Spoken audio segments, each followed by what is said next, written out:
Across Africa, nations are falling into the same trap. Chinese money, Chinese projects, Chinese control. From ports to power stations, the takeover is almost complete, and South Africa is walking straight into the same debt-fueled snare. This isn't old-fashioned colonialism with troops and flags, it's far more subtle and far more dangerous. Across the continent, Chinese partnerships have turned into total economic dependence, political leverage, and lost sovereignty.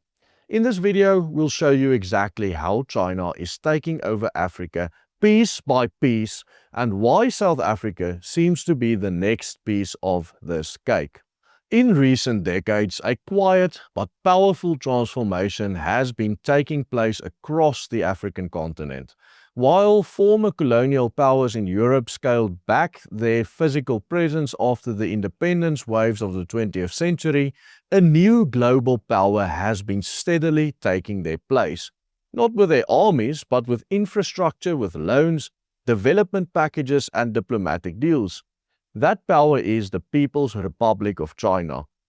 At what first appeared to be a promising partnership between Africa and China, promising roads, jobs, and economic growth, has for so many countries morphed into a troubling dependency.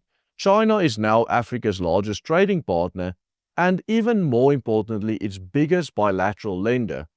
But Africa is not making any money out of China. It is just China making money out of Africa. Across the continent, Chinese-funded roads, power stations, and railways have risen at a breakneck speed. But in the meantime, African debt to China has been piling up just as rapidly, even more rapidly. In place of soldiers and colonial administrators, China's neo-colonial strategy entails sending construction firms, banks, and diplomats to the continent. Skyrocketing national debt is certainly not helping. More than half of the countries in Africa are spending more on paying the interest on their debt than they're spending on infrastructure, health, and education. South Africa is no exemption. Over the past few years, our country has increasingly turned to China for its economic relief, diplomatic cover, and political alignment. But, as we'll see, this path is not without consequence, because in the 21st century, colonialism doesn't need a flag, it only needs a ledger book, a pipeline, and a government willing to sell out their people to a foreign country. Over the course of this 21st century, China has significantly expanded its presence and influence across Africa, positioning itself as the continent's largest trading partner and a key source of infrastructure financing. What began as a strategy focused on economic cooperation has grown into a sweeping geopolitical footprint encompassing trade, loans, construction projects, and political alliances. Through initiatives such as the Belt and Road Initiative, or BRI, launched in 2013, China has poured billions of dollars into African countries, financing roads and ports and railways and power stations, often built by Chinese companies using Chinese labor, and with the Chinese just leaving this labor in Africa, mostly criminals and convicts from China. These projects have been framed as mutually beneficial partnerships aimed at development and modernization.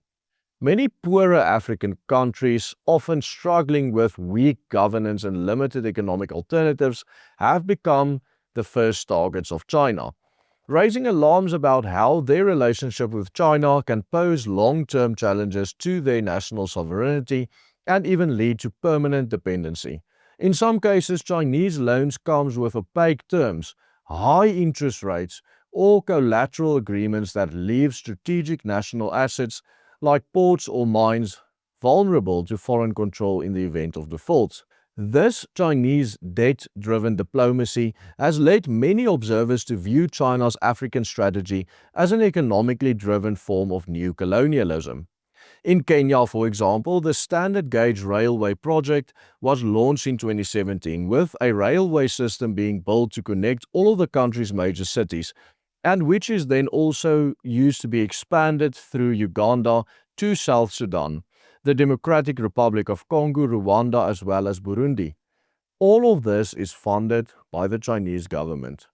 In December 2018, a leaked letter from Kenya's Auditor General suggested Kenya had forfeited sovereign immunity and placed the port of Mombasa and potentially the inland container depot in jeopardy of seizure by Chinese Exim Bank should Kenya default on this loan, looking very likely right now.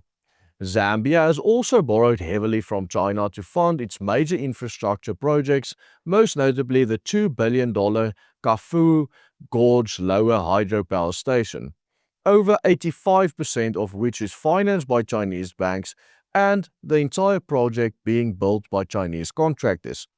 The Chinese power company Sinu Hydro has refused to hand over operational control of the facility to local Zambian energy providers, citing concerns that Zambia would not be able to pay its debt to the Chinese state-controlled banks from which they have received the loan. By the way, if you find our work informative, you can receive free updates from us on WhatsApp. Just follow the steps on this banner right here.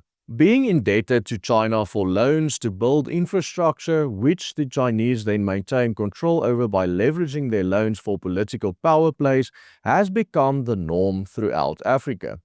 The country of Angola alone owes the Chinese government more than 46 billion US dollars, which is more than half their entire GDP. South Africa's debt to China has grown immensely over the past few years, with the Chinese Development Bank providing a 33 billion rand or $2.5 billion loan to Eskom in 2018.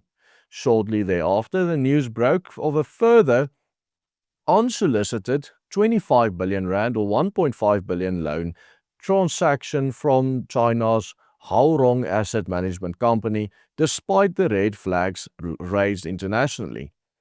On top of the debt we have piled up in the energy sector, Cyril Ramaphosa also secured a 370 billion or $26 billion gift loan from China shortly after taking office in 2018.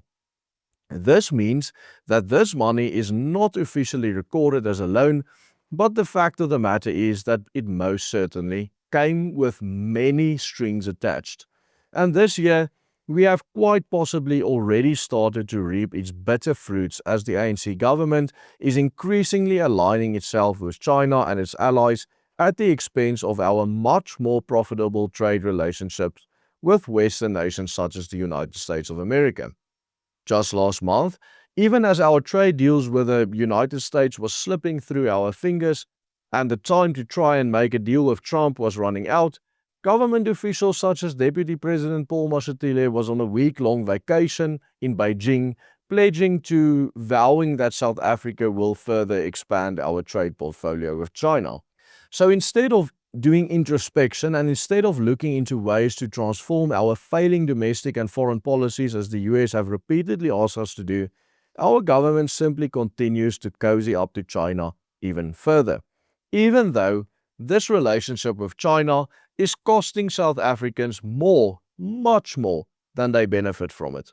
And of course, the terrible economic situation in which South Africa finds itself today simply presents China with an unprecedented opportunity to further expand its influence over South Africa.